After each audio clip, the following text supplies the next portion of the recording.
नक्शे का पैमाना हमारे सबक का नाम है। आज जो है हम नक्शे की तारीफ पढ़ेंगे। नक्शा यानी ज़मीन पर मौजूद मुख्तलिफ इलाक़ों और समंदरों के जुग्राफियाई हदों और इसमें मौजूद शहर और रास्तों वगैरह को खाका निगारी के ज़रिए बयान करना नक्शा कहलाता है। ये बेटा नक्शे की तारीफ हो गई। अब जो है तो इसकी जुग्राफियाई वजूहात क्या है वो हम बयान करें। जैसा गुज़िश्ता पीरियड में हमने नक्शा और इसके अक़साम के बारे में मालूमात हासिल की। आज नक्शा किस तरह बनाते हैं इसके बारे में मालूमात हासिल करेंगे। देखिए कि मुसव्विर जो है तो नक्शा बनाने के लिए सबसे पहले करीब के मंजर का अंदाजे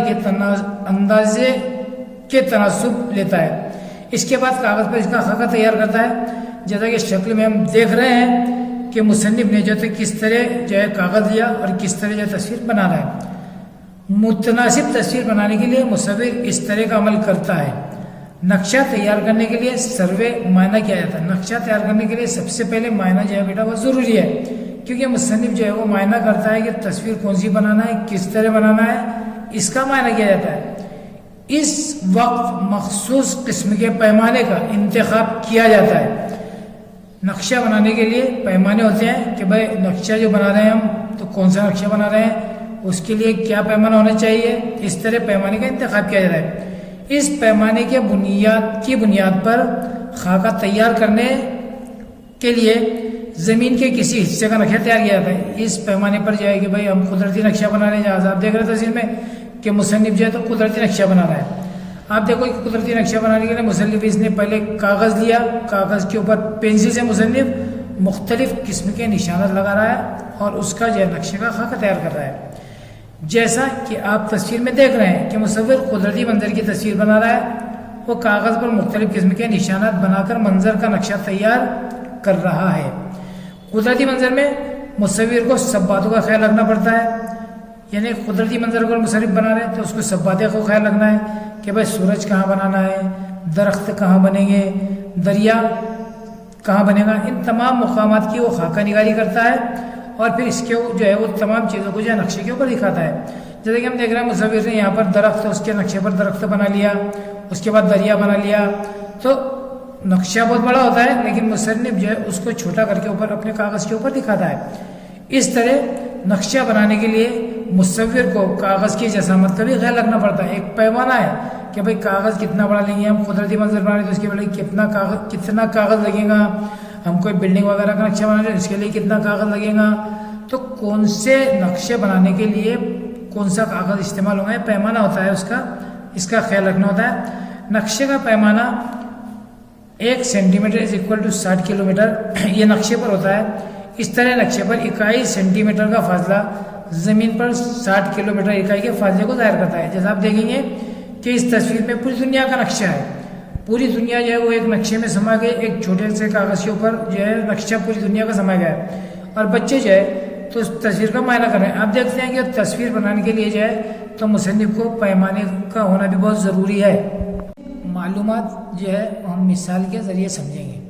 देखिए बेटा, क्लास में तलबा की ऊंचाई नापने के लिए पैमाइशी पट्टी की मदद से ज़मीन से 180 सेंटीमीटर की ऊंचाई तक जमात की दीवार पर निशानात लगाइए। मिसाल के तौर पर हम क्लास में हैं, क्लास में बच्चों की एक दीवार लेंगे और उस दीवार के ऊपर 180 सेंटीमीटर तक के जो है हमारे पास जो पट्टी होती है, मीटर पट्टी, पैमाइशी पट्टी, उससे जो है निशानात लगा देंगे। क्लास की दीवार के ऊपर निशानात लगा दो। हर तालिब इल्म की ऊंचाई नापिए और इसका इंद्राज कीजिए। फिर उस पर एक बच्चे को ले जाए वहाँ पर और उसकी ऊंचाई नापे और उस ऊंचाई का जो इंद्राज है वो अपनी कॉपी के ऊपर कर लीजिए। इस दीवार को पस मंजर में रखते हुए 5-5 का ग्रुप बनाकर तलबा को सामने से पूरी ऊंचाई की मजमूई खरकुटी कॉपी लीजिए। आप क्या करेंगे कि 5-5 बच्चों का ग्रुप बनाएंगे क्लास में, उनको खड़े करेंगे, उनकी ऊंचाई लेंगे, फिर 5 बच्चों का ग्रुप बनाएंगे, उसकी ऊंचाई लेंगे। इस तरह 5-5 बच्चों के ग्रुप बनाएंगे, इस ग्रुप को क्लास में खड़े करेंगे और उनकी ऊंचाई नापेंगे। कोई बच्चा छोटा है, कोई बड़ा है, ये इस तरह के ग्रुप बनाकर उनकी मजमूई फोटो का भी ले लेंगे, जैसा कि हमने फोटो में देखेंगे। आपकी और आपके दोस्तों की फोटो ऊंचाई पैमाइशी पट्टी की मदद से नापिए। हर बच्चे को खड़े करेंगे, उसकी पैमाइशी पट्टी से मतलब नापेंगे और उसका जो इंद्राज जो है वो अपनी कॉपी में करेंगे। देखिए यहाँ पर जो है तो आपको एक जदूल बनाकर जो है इसको समझाया गया है। मिसाल के तौर पर जाफर की ऊंचाई का तनासुब निकालकर यहाँ पर बताया गया है। हमने 3 बच्चों की जो है ऊंचाई का तनासुब लिया है। क्लास में गए, हम 5 बच्चों का ग्रुप बनाए, 5 बच्चों को खड़े किए। कोई बच्चा ऊंचा है, कोई छोटा है, किसी की ऊंचाई ज़्यादा है, किसी की कम है। हमने उनकी ऊंचाई जो है वो पैमाइशी पट्टी की मदद से नापकर उसको अपने कॉपी के अंदर लिख लिया। अब देखिए यहाँ पर क्या हम देखेंगे भाई, नंबर शुमार एक हमने जदूल बनाया, तलबा का नाम बनाया, फोटो में इसकी ऊंचाई कितने सेंटीमीटर वो बताया, उसकी जो है ऊंचाई सेंटीमीटर में बताया और ये उसका जो है तनासुब यहाँ पर निकाले हमने। अब देखिए आप कि हमने यहाँ पर 4 बच्चों का नाम लिए, मतलब एक ग्रुप बनाया और उसकी ऊंचाई को नापे। मिसाल के तौर पर एक बच्चा है, दिखा रहा है फोटो में आपको, इसका नाम जाफर है।